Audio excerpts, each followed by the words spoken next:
Welcome to the channel. This is my boy Gabe, and today we are looking at the 3rd gen 4runner. Since you guys love this thing so much, there's a playlist. If you guys want to check out the playlist, it'll be linked above. But here it is, 3rd gen 4runner. I've had it for about going on my 4th year now with this thing, and I wanted to go over what to expect when owning one of these. So let's say you already bought it and you want to know, what should I expect, what should I do in the future, and what can come up.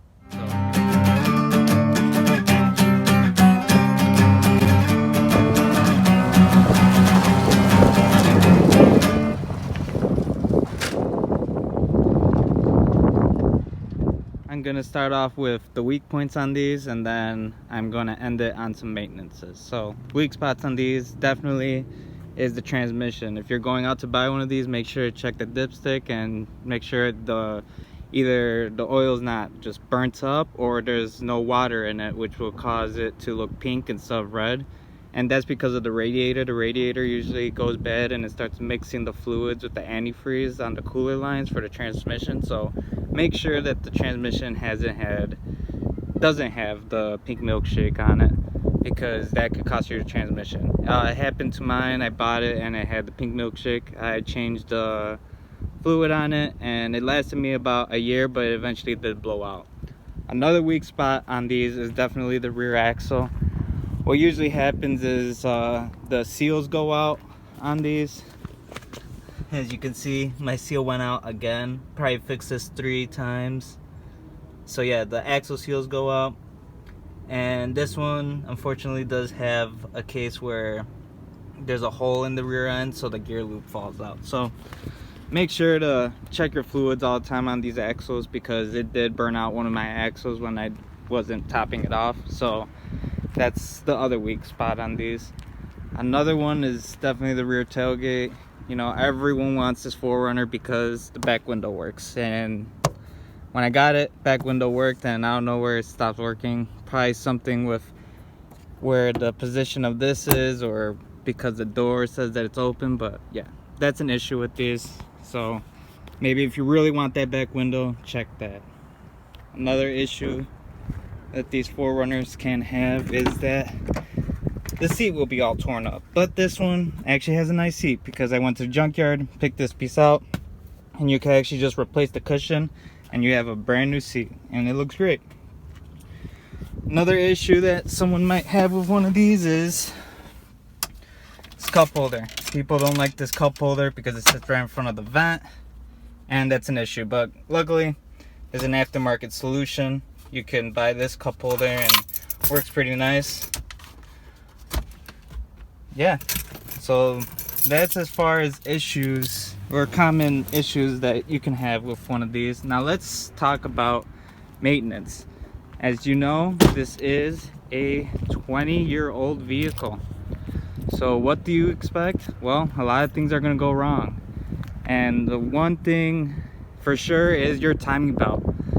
You for sure have to make sure that timing belt is changed. I mean, I think it's a non-interference motor, so there wouldn't be a problem if you snap it, but there's also an old water pump on there that rides on there. There's old pulleys that ride on there, and that's just a costly maintenance. But I did it about a year ago and have not had any issues with that. So the reason why I changed it was I changed it because the water pump was leaking on it, and I expected to go for at least another 80 to 100,000, because I actually did use all OEM parts on it using ASIN parts that I found online.